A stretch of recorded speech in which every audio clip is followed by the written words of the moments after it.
안녕하세요. 어느덧 결혼 8년 차를 맞은 주부입니다. 저와 남편은 3년이라는 연애 기간 동안 정말 뜨겁게 사랑했습니다. 하루도 못 보면 눈에 가시가 돋을 것 같아 1시간 반을 지하철 타고 오는 거리인데도 매일같이 만나 알콩달콩 연애를 했습니다. 데이트하고 헤어짐이 아쉬워 우리는 결혼을 결심했답니다.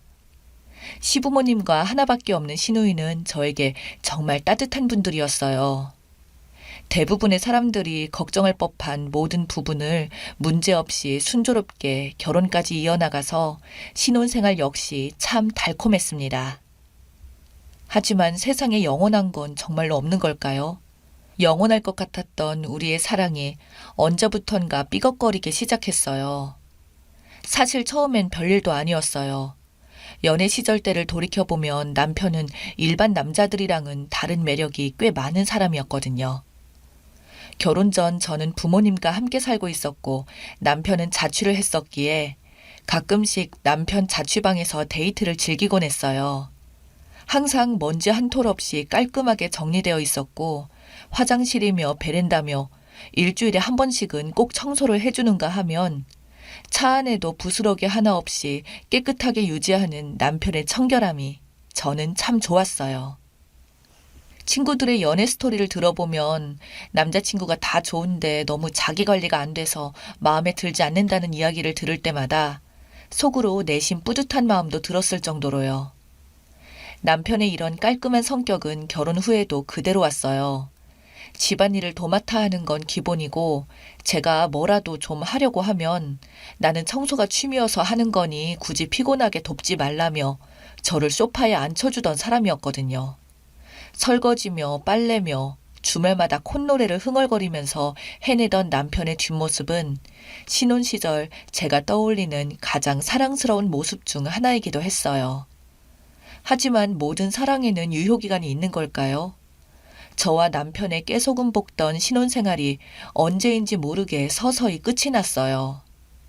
언제부턴가 남편은 회사 일이 바쁘다며 자주 퇴근이 늦어졌고 저녁을 따로 먹는 일도 잦아졌죠. 저희는 자녀 계획이 없는 부부인지라 서로 공감할 만한 화제거리도 없고 자연스럽게 대화도 줄어들었죠. 그렇게 저희 부부 사이는 삭막해졌어요. 그 어떤 사건 하나 없이 말이죠. 그러던 어느 날 남편이 문득 말을 걸어왔어요. 이제 이 정도는 당신이 좀 해야 하는 거 아니야? 이걸 언제까지 내가 다 해야 해? 한 손에 음식물 쓰레기 봉투를 들고 있던 남편이 신발장에서 슬리퍼를 신으면서 한 말이었어요. 자그마치 3주 만에 저에게 말한 첫 마디가 바로 이거였죠. 설거지는 하더라도 음식물 쓰레기는 손도 대지 말라고 한 건 당신 아니야? 제가 되물었어요. 사실 음식물 쓰레기는 신혼 초부터 남편이 강력하게 말한 것 중 하나였거든요. 비위도 좋지 않으면서 굳이 음식물 쓰레기 버리려고 하지 마라. 설거지며 청소며 다 같이 해도 괜찮은데 이거 하나만큼은 평생 자신이 하겠다며 호언장담을 했던 남편이 이제 와서 저런 핀잔을 주니 어이가 없었어요. 참나, 장난하나? 언제적 얘기를 꺼내는 거야? 제 말이 우습다는 듯 실소와 함께 현관문을 꽝 닫고 나간 남편을 보니 어안이 벙벙했어요. 대체 왜 저러는 건지. 크게 싸운 적도 서로 실수한 적도 한 번 없는데 우리 사이가 이렇게까지 차가워질 수 있는 건지 그때까지만 해도 도통 이해가 되질 않더라고요. 그날 이후로 우리 사이는 정말 돌이킬 수 없을 정도로 차가워졌어요. 이런 걸 보고 남보다 못한 사이라고 하는구나 하고 뼈저리게 느껴질 만큼요. 그 뒤로도 몇 주 만에 한 번씩 남편이 걸어오는 말은 기본적으로 대화가 아니었어요. 하나같이 불평, 불만 혹은 지적과 훈수였죠. 이건 왜 이렇게 안 하냐, 저건 왜 저렇게 놔두냐, 다른 사람들은 이 정도는 한다더라, 다른 집에서는 이런 건 대화거리도 안 된다더라 등등 가끔 걸어오는 말이 전부 저런 말이다 보니 저는 대꾸조차 하지 않는 상태가 돼버렸어요. 저도 사람인지라 자꾸 나쁜 말만 들으니 입이 저절로 닫혀버리더라고요. 남편의 청결함은 어느 순간부터 결벽증이라고 해도 될 만큼 심해져 갔어요. 깔끔함이 도가 지나치게 심해져서 저러는 건지 아니면 내 자체가 싫어서 불평할 건덕지를 찾다 보니 저렇게 된 건지 도무지 분간이 가지 않을 정도로 지적이 심해졌고 같은 지적을 받지 않으려고 남편이 퇴근하기 전 저까지 덩달아 병적으로 청소를 하는 지경에 이르렀죠. 의자를 딛고 올라서지 않으면 절대 닿지도 않을 아파트 천장의 몰딩까지 매일매일 싹싹 닦으면서 믿겨지시나요? 더욱 놀라운 건 그럼에도 불구하고 남편의 청소 지적은 늘어만 갔다는 사실이에요. 그러던 중 함께 시댁을 갈 일이 있었어요. 그 덕분이라고 해야 할까요? 남편과 단둘이 차 안에 타는 것도 서너 달 만이었죠. 그런데 놀라운 점이 하나 있었어요. 집안에서는 먼지 한 톨까지도 찾아내던 결벽증 수준의 남편의 차 안이 놀랍도록 지저분했기 때문이죠. 조수석에 흩어져 있던 과자가루는 물론 창문에는 덕지덕지 자국이 묻어 있고 뒷좌석에는 남편의 옷과 신발까지 어수선하게 놓여져 있었어요. 사실 이 정도로 다른 사람들의 자동차들과 비교해보면 그렇게까지 더러운 건 아니었지만 남편의 성격과 비교했을 때는 정말이지 말도 안 되는 정도의 상태였거든요. 차 안이 왜 이래? 라고 묻자 남편은 대답했어요. 말하지 말고 그냥 조용히 가자. 정말 궁금해서 물은 질문이었는데 남편은 그런 제 말을 역시나 또 단칼에 묵살시켜버렸어요. 이 사람은 이제 나를 더 이상 사랑하지 않는구나. 사랑하지 않는 정도를 넘어서서 우습게 보는구나. 여러 가지 감정이 다 들더라고요. 비참한 심정으로 다녀온 시댁 행사는 정말 괴로웠어요.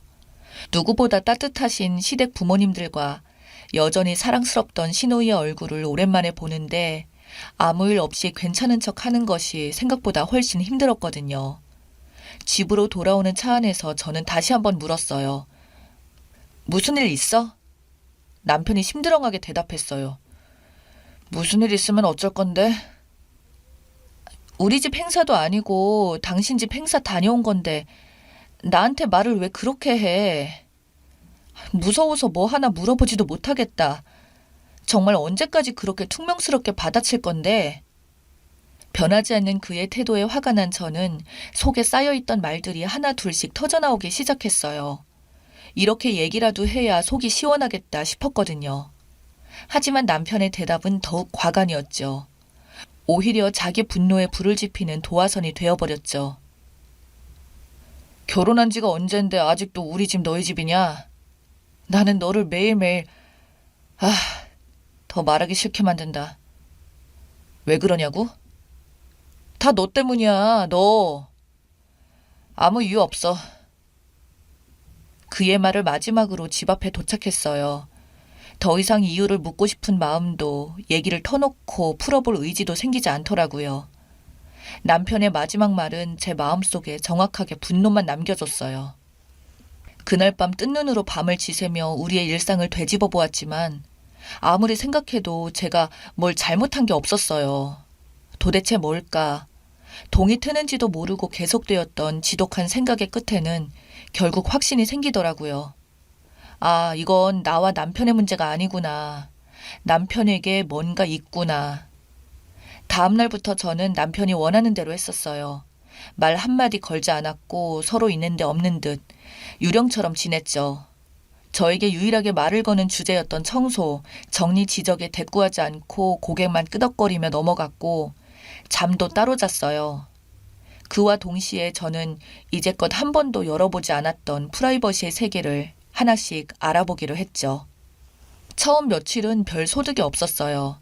휴대폰 잠금도 힘들게 풀어서 살펴보았고 노트북 온라인 접속 기록이나 메신저 대화 등 볼 수 있는 건 다 찾아봤지만 의식이라도 한 듯 거의 모든 내용이 전체 삭제되어 있더라고요. 매일매일 백업이라도 해두는 건가 오히려 더 의심은 가는데 물증은 하나도 없는 느낌이었죠. 알아보면 알아볼수록 뭔가 있는 건 확실한데 너무 제대로 숨기고 있다는 그 느낌 있잖아요. 며칠을 허탕을 치고 내가 지금 뭐 하는 건가 하는 회의감도 들고 혹시 그 사람이 아니라 정말 나한테 문제가 있는 건 아닌가 싶기도 했어요. 안 좋은 감정에 오랫동안 지배되고 나니 저도 모르게 제 탓을 하고 있더라고요. 이러다가 나만 이상한 사람 되겠다. 그만하자 할 때쯤 스친 생각이 있었어요. 바로 그의 차였죠. 저는 장롱면허라서 운전을 할 일이 거의 없다는 걸 아는 남편이 유일하게 독립적인 공간이라고 생각하는 곳은 바로 차 안이었어요.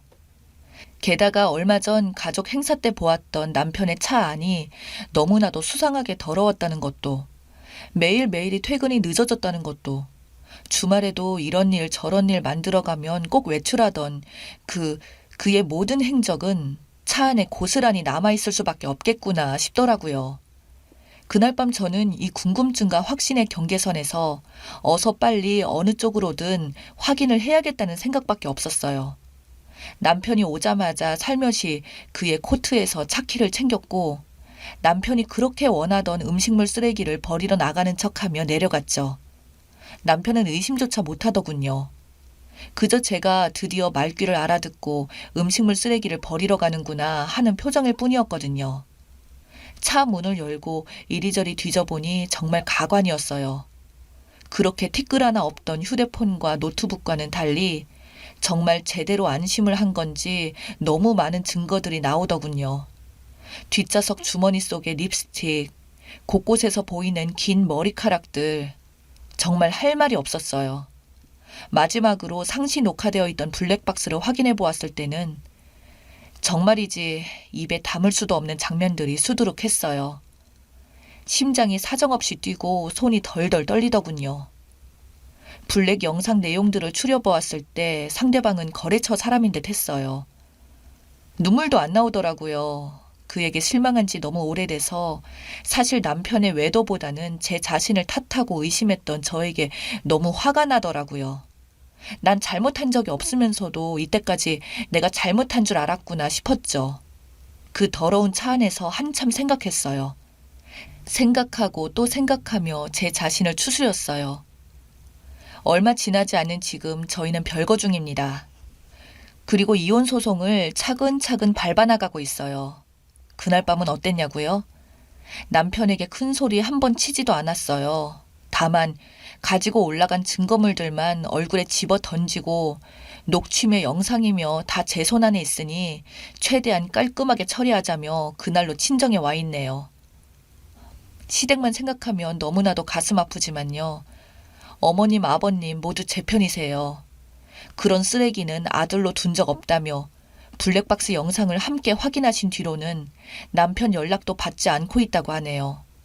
그리고 그 누구도 아닌 시댁에서 제 이혼을 지지하고 응원해주고 있다는 점 역시 너무나도 감사해요. 끝까지 좋은 분들로 남아주셔서 가슴이 먹먹하기도 하네요. 요즘 주변에서 기운내라는 소리 많이 듣고 있지만 이상할이 많지 덤덤하고 힘이 나는 요즘입니다. 돌이켜보면 그날 밤은 더 이상 몸고생, 마음고생 하지 말라고 하늘이 저에게 준 선물이 아닐까 싶기도 하네요.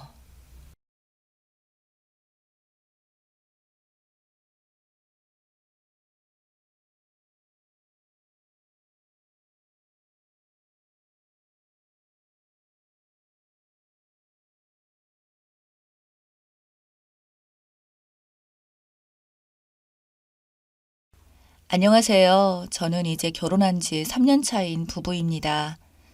남편은 친구의 소개로 만나게 된 남자입니다.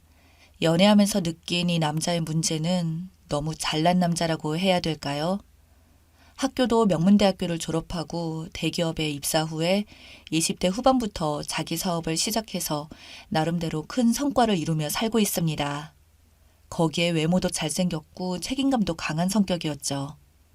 처음 저와 남편이 만났을 때 남편은 저에게 그렇게까지 큰 흥미를 가지는 눈치가 아니었어요.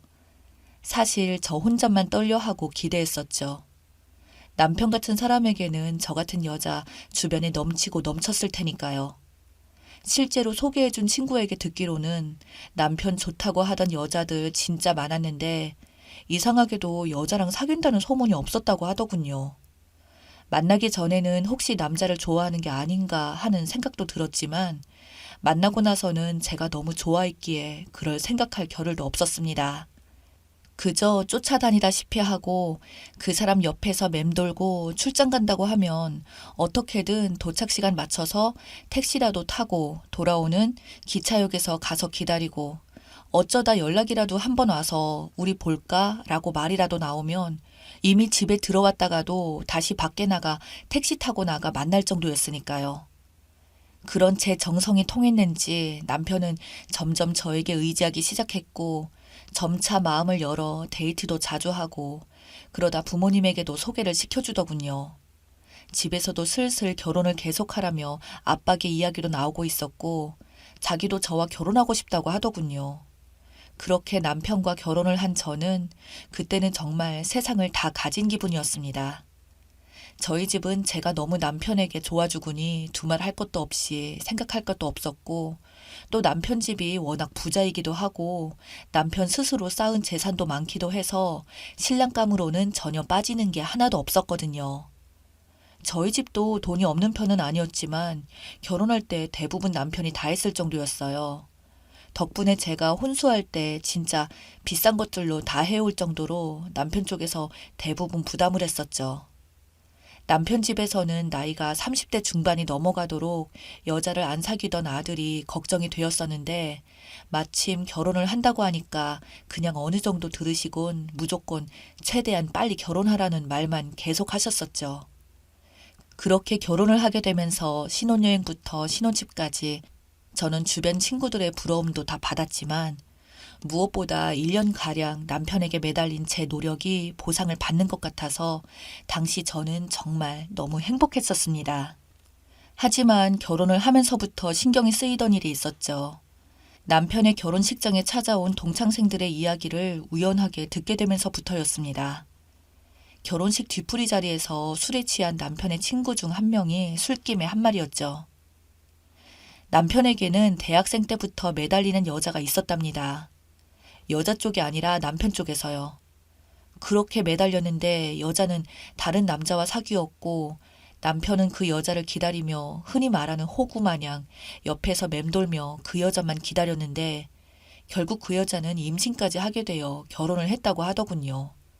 그래서 남편 친구들은 그 이후 남편이 여자도 안 만나고 혼자서 독수공방 했었다는 사실을 알게 되었고 어떻게든 친구들이 도와준다고 수많은 여자들을 소개시켜줬지만 단 한 번도 잘된 적이 없어서 결혼을 못하는 줄 알았다고 그 이후 저랑 만나서 결혼해서 참 다행이라고 하더군요. 지나간 이야기였지만 남편의 과거 사연을 듣게 되니 갑자기 제 마음이 착잡해지더군요.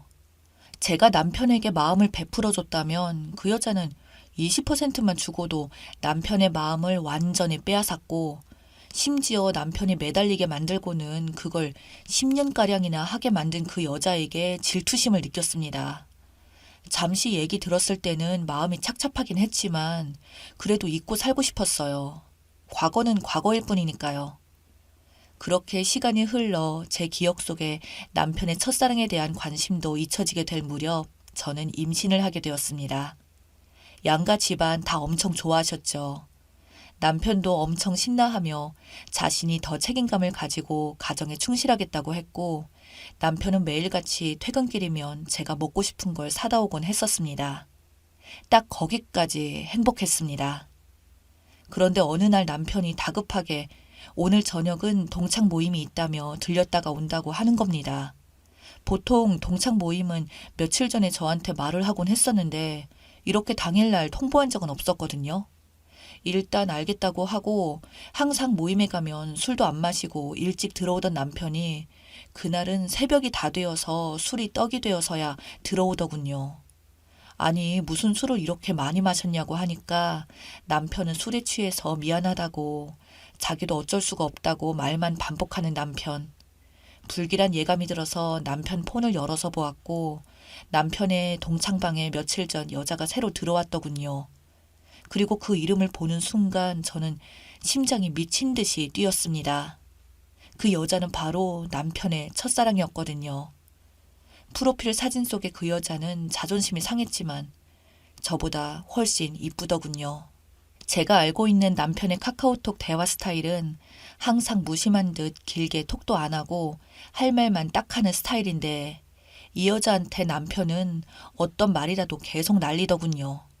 그 여자의 대화만 올라왔다고 하면 어떤 실없는 소리라도 답변을 하며 그 여자와 대화를 어떻게든 이어가고 싶어 하는 게 보였습니다. 급기야 친구들이 그 말까지 하더군요.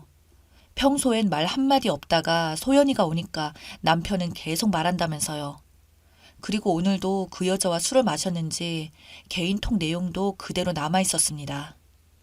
남편이 오랜만이란 이유를 핑계로 술을 먹지 않은 내용들이었고 기대감 없이 던진 그 술 먹자고 하는 말에 항상 단호하게 거절했던 첫사랑인 여자가 생각지 못하게 수락을 해주니까 남편은 다급하게 저한테 오늘 동창 모임이 생겼다고 하는 거짓말로 그녀를 만나러 간 거였습니다. 즉, 오늘 만난 동창 모임이 알고 보니 그 첫사랑 여자랑 만났던 거였죠. 저는 사실을 알게 되고 너무 충격을 먹어서 어찌할 바를 몰랐습니다. 이거를 압박하면 더 크게 남편의 감정이 튀어오를 것 같았고 그나마 믿는 건 그 여자가 유부녀라는 것이었죠. 그렇게 다음 날 남편에게 아무렇지 않게 해장국을 끓여다 주며 어제 누구랑 그렇게 술을 마셨냐고 물었고 남편은 그 물음에 당황하며 얼버무리며 말하는데 동창 중에 오랜만에 나온 애가 있어서 술을 좀 마셨다고 하네요. 평소에 술을 그렇게 마신 적이 없는 사람이 무슨 술을 그리 마셨냐고 하며 대체 어떤 사람인데 나도 아는 사람이냐고 재차 물어보니 저는 본 적 없다고 옛날에 외국 갔다가 돌아온 친구라고 계속 얼버무리더군요. 저는 남편의 그 태도에 참을까 하다가 그냥 사실대로 말했습니다. 나 사실 어제 당신 핸드폰 봤다니까. 남편의 안색이 갑자기 창백해지더니 저를 보며 무겁게 입을 열며 말을 하는데 저는 그 말을 듣고 기가 차고 어이가 없었습니다. 너무 기가 차서 처음에 잘못 들은 줄 알았어요.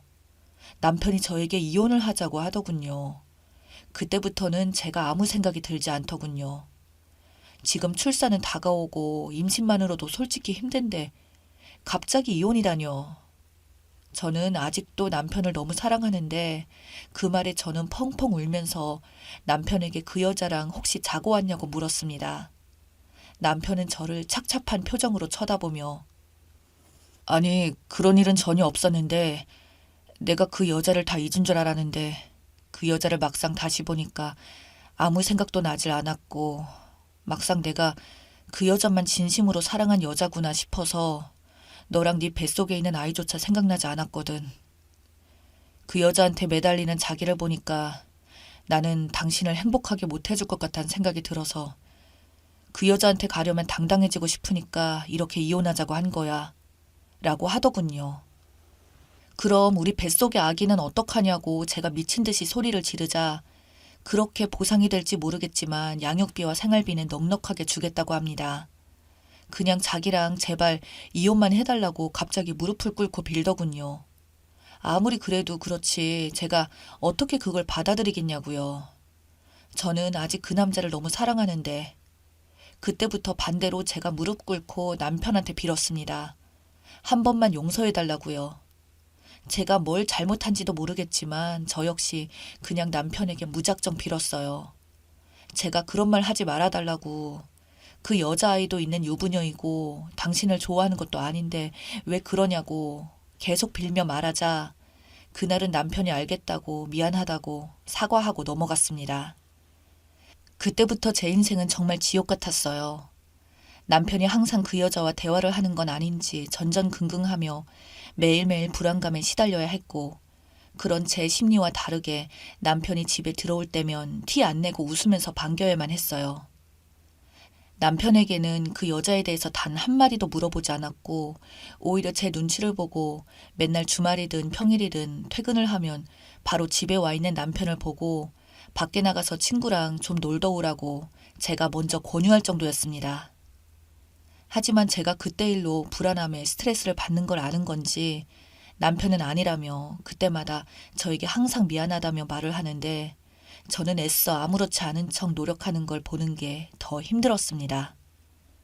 시간이 흘러 그렇게 아이도 출산하고 산후조리원에 입원했을 때도 남편은 항상 걱정되었습니다. 하지만 그런 제 노력은 아무런 의미가 없다는 걸 알게 된 건 남편과 그 여자가 아이를 만들었다는 걸 남편 입에서 듣게 된 이후부터였습니다. 남편은 어느 날 저에게 진지하게 할 말이 있다며 자신이 그 여자를 임신시켰다고 하네요. 100일도 안 된 우리 아이 앞에서 그런 이야기를 덤덤하게 하는 남편.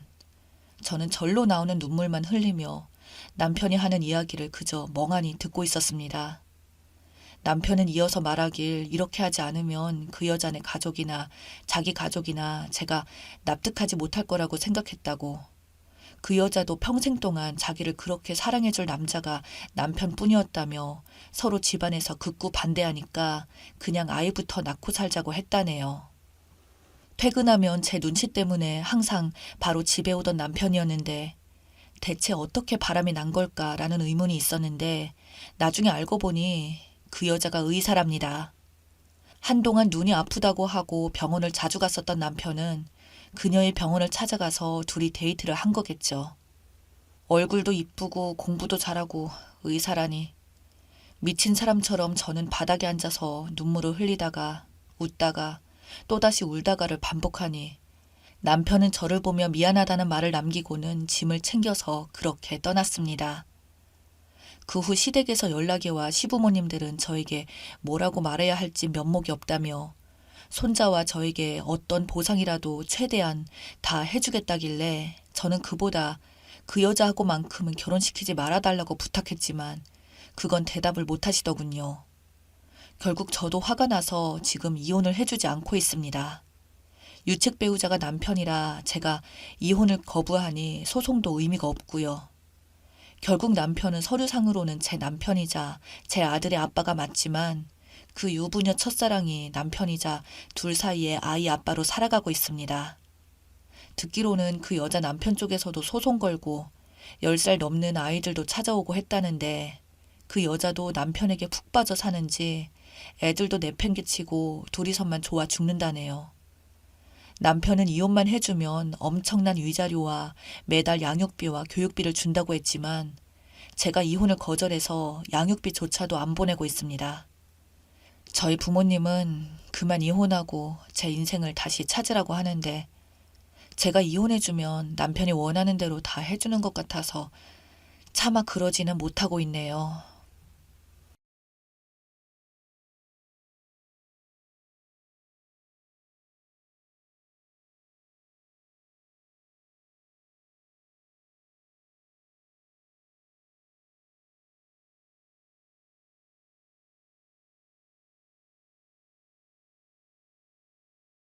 안녕하세요. 지금 저랑 남편은 냉전 중입니다.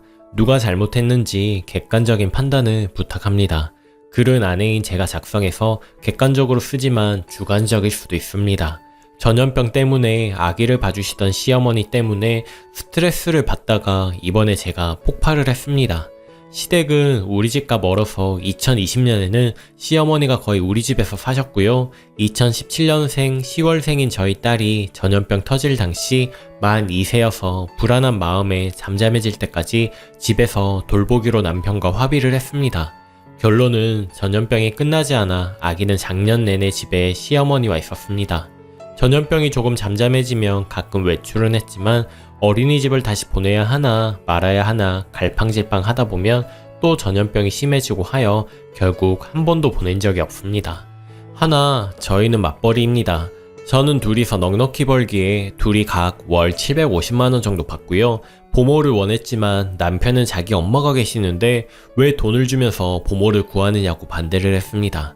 남편이 반대한 이유도 돈이지만 학대, 무관심으로 아기를 볼 수 있다는 것과 보모가 출근하면서 전염병을 옮겨놓을 수도 있다는 거 아니냐는 거였습니다. 아무래도 핏줄인 할머니가 아이를 우선시하고 봐주지 않겠느냐고요. 이 당시에는 시어머니랑 저는 사이가 괜찮았기에 알겠다 수긍해 주었습니다.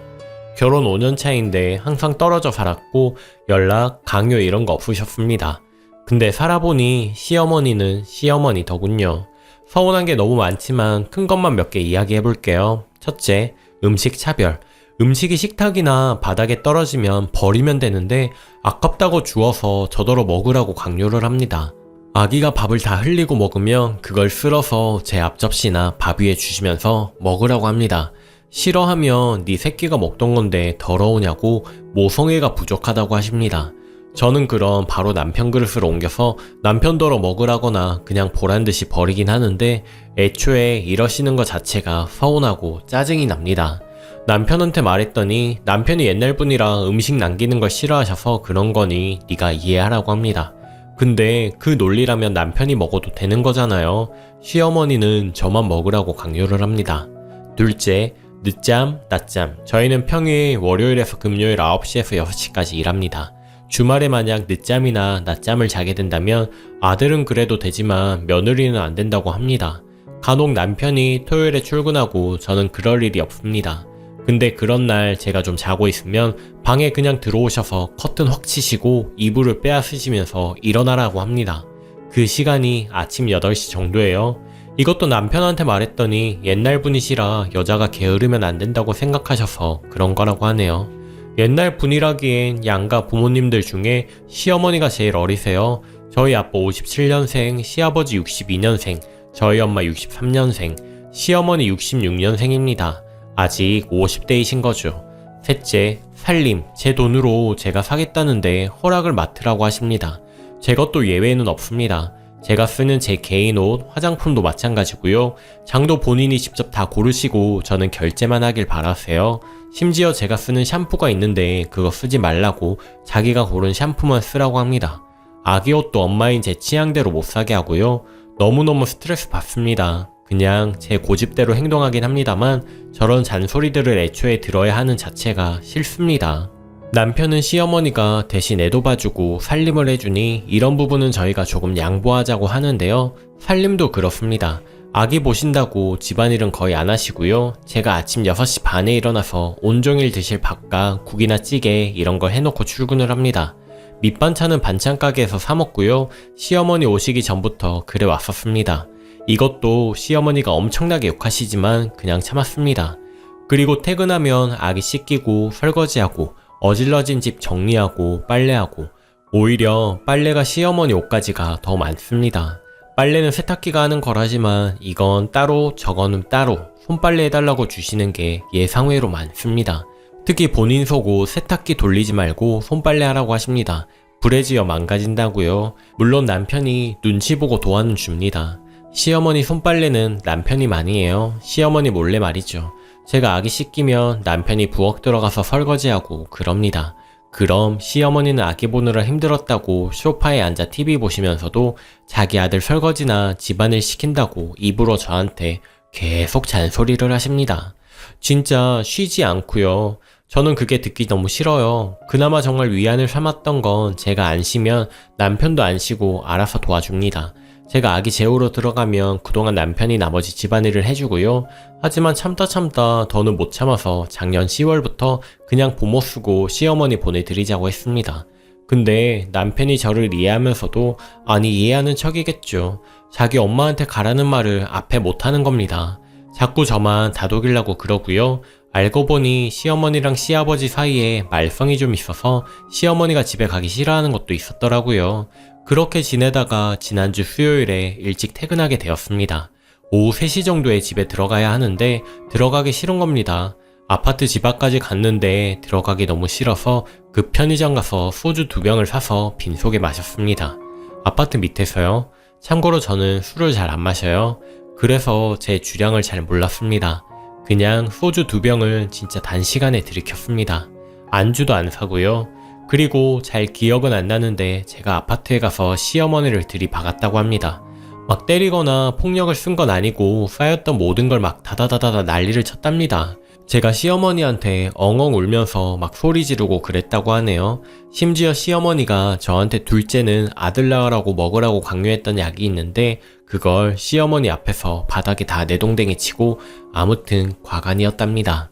시어머니 말로는 그래요. 한 가지 미안한 건 딸아이가 제 그런 모습을 보고 울었다고 하네요. 그건 정말 마음이 아픕니다. 결국엔 이 우발적인 사건을 제 부모님과 시아버지가 아시고는 시아버지가 시어머니에게 오라고 해서 토요일 시어머니는 아예 짐을 싸서 집에 가셨습니다. 아이를 어린이집에 보내기로 했고 시간제 보모나 도우미 아줌마를 구하기로 했습니다. 저는 당분간 아기가 어린이집 시작하고 적응하는 동안 며칠만이라도 재택근무를 하기로 했습니다. 근데 제 남편은 저한테 실망했다고 합니다. 대화로 풀어나갈 수 있는 문제를 제가 그런 식으로 망쳤다고 하네요. 딸아이한테는 트라우마를 안겨주었고요. 정작 딸아이는 엄마 괜찮아 안아주더라고요. 남편은 여태까지 냉랭하고 저에게 말을 잘 안 합니다.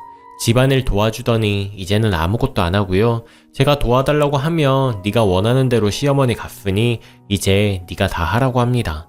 남편의 입장은 그렇게 술 마시고 깽판 치는 거에 너무 실망했다. 그래서 정 떨어진다. 이건 명백히 네 잘못이니 시부모님께 사과해라. 제 입장은 오죽하면 그랬겠는지 생각 안 해주냐? 1년 넘게 스트레스였고 정신적으로 너무 힘들었다. 너한테 몇 번 도움을 요청했으나 너는 항상 나한테 이해만 요구해왔다. 내가 현명하게 대처하지 못한 건 인정하지만 솔직히 내가 좋게 말할 때는 내 말을 듣지도 않았다. 난 후회 없다. 사과하지 않을 거다. 이렇습니다. 댓글 달리면 남편과 같이 보려고 합니다. 추가합니다. 조금만 더 추가할게요. 1년 동안 어찌 참았냐고 하시는데 저는 한국 사람이지만 사실 미국에서 오랫동안 살았습니다. 대학원생 때 남편을 만나 연애하고 결혼하였습니다. 그리고 어쩌다 남편을 따라서 한국으로 와서 자리를 잡은 거고요. 그래서 남편에게 더더욱 의지했고 남편밖에 없기 때문에 남편을 바라보고 더 오래 참은 것 같습니다. 후기입니다. 이렇게 많은 관심을 받을지는 몰랐네요. 댓글 달아주시고 관심 가져주셔서 감사합니다. 하나하나 꼼꼼히 다 읽어봤어요. 일단 저는 부모님이 유학생들이었습니다. 부모님이 미국에서 공부하실 때 만나서 결혼하시고 미국에서 취직하고 자리 잡으셨어요. 그리고 저는 미국에서 태어났고요. 그렇지만 한국에서 초등학교 1에서 3학년을 잠시 다닌 적도 있습니다.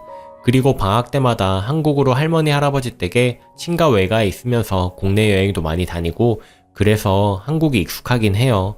근데 여태까지 저는 한국에 오면 놀러 다니고 여행처럼 잠시 들렸던 거고 이렇게 일하면서 사는 건 이번이 처음입니다. 한국의 외할머니가 저한테 물려주신 주택 2개랑 아파트 1개 그리고 땅들이 있습니다. 근데 저는 현재 서울에 있고 할머니가 주신 집들은 다 충남이랑 일산에 있습니다. 그래서 그 집들은 전세를 주었고요. 저희는 현재 직장 때문에 서울에 사는데 이 아파트 시부모님이 해주셨습니다. 하지만 저희 명의는 아니고 시부모님 거예요. 저희가 2016년부터 2018년 11월까지 미국에서 있었는데 그때는 반대로 저희 부모님이 해주신 집에서 살았기 때문에 한국에 나와서 시부모님이 집 마련해 주셨을 때 그냥 그래도 되는 줄 알았습니다. 참고로 저희는 외동딸, 외동아들이에요. 저희는 공부만 오래 해서 사실 나이에 비해 모아놓은 돈은 없고요. 그래서 양가 부모님한테 도움을 많이 받은 건 인정을 합니다. 아무튼 제가 2017년 10월에 미국에서 아기를 낳았을 때 저희 엄마가 우리 집에 오셔서 3개월 계시면서 신생아 돌봐주시고 제 몸조리를 해주셨습니다. 그때 남편이 불편할 텐데도 저희 엄마랑 사이좋게 지내고 해서 저도 이번에 반대로 시어머니랑 잘 지내려고 했었습니다. 저희 엄마가 김치 담그시면 남편이 옆에서 같이 담그고 저희 엄마랑 오손도손 둘이서 장도 보고 남편이 주말에는 꼭 저녁 근사하게 차리거나 엄마 모시고 외식하러 가고 남편이 저희 엄마한테 잘하려고 노력했던 모습들이 기억에 남아 저도 이번에 시어머니한테 잘해드려야겠다는 의욕이 컸습니다. 그리고 처음부터 1년 같이 살겠다 이런 건 아니었고요. 전염병 터졌을 당시에는 몇 주 아니면 길어봐야 3개월 예상했네요. 또 시어머니가 처음 오시자마자 저렇다 하신 건 아니에요. 처음에는 저희 퇴근하고 오면 힘들다고 저녁도 차려주시고 했습니다. 본인 빨래도 손빨래는 본인이 하셨는지 모르겠지만 저한테 시키진 않으셨어요. 근데 나중에는 자기 손목이 너무 아프다. 그러니 네가 좀 빨아달라고 부탁을 하셔서 나쁜 어투로 말씀하신 게 아니다 보니 딱 거절하기가 모호했습니다. 억지로 한두 번 하다가 이건 아닌 것 같아 속옷 빨래는 남편한테 토스를 했고요. 주말에 늦잠 잔다고 깨우실 때도 처음부터 방에 확 들어와서 커튼 치고 이불 뺏으신 건 아니고요. 초기에는 엄마 좀 깨워 하면서 딸을 시키셨고 딸이 방에 들어와서 엄마 할머니가 일어나래 이런 식이었고요. 글로 다 설명하기가 그런데 진짜 야금야금 결국엔 제가 집안일을 다 하고 있었고 불공평하다고 느끼는 일들이 차곡차곡 쌓여갔습니다. 미국에서 살 때나 한국에서 시어머니 안 계실 때는 참 알콩달콩 잘 살았어요. 집안일도 서로 미루지 않고 잘했고요. 근데 시어머니가 오시니 제 일인데 남편이 도와주는 개념이 되어버렸고, 그래서 10월 초부터 시어머니 보내드리자고 했습니다. 그럴 때마다 남편이 내가 더 잘하겠다, 내가 대신 도와주겠다 등등 또 제가 뭐라고 하소연하면 시어머니가 그때는 좀 주춤하시다가 또 며칠 뒤 반복이거나 더 심해지는 패턴이 되었습니다.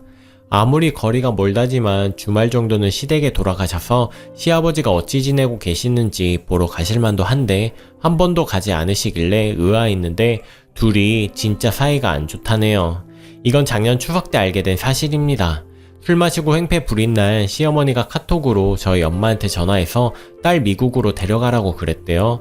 그때 미국 시간으로 새벽이었는데 저희 엄마한테 딸이 술 마시고 행패 부린다는 말만 전했고 제가 행패 부린 모습을 비디오로 일부 찍어서 그것만 보여드린 거죠.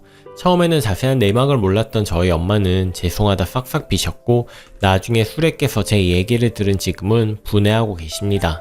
저희 부모님이 시아버지한테 노발대발 하셨고 이 사실을 알게 된 시아버지가 시어머니에게 짐을 싸서 당장 집에 오라 하셔서 토요일 가신 거고요. 시아버지가 저한테 미안하다고 전화를 했습니다. 왜 진작 자기한테 말하지 않았느냐고. 아무튼 결론적으로는 저희 부모님이 한국으로 오시기로 마음을 먹었습니다.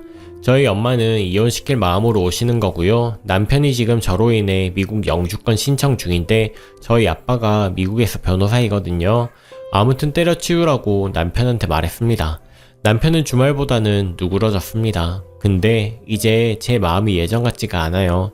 저는 바보같이 1년 반 동안 남편의 엄마이기 때문에 또 내 가정을 지키기 위해서 모두를 위해서 참고 살았고 또 최선을 다해 살아남았다고 생각합니다.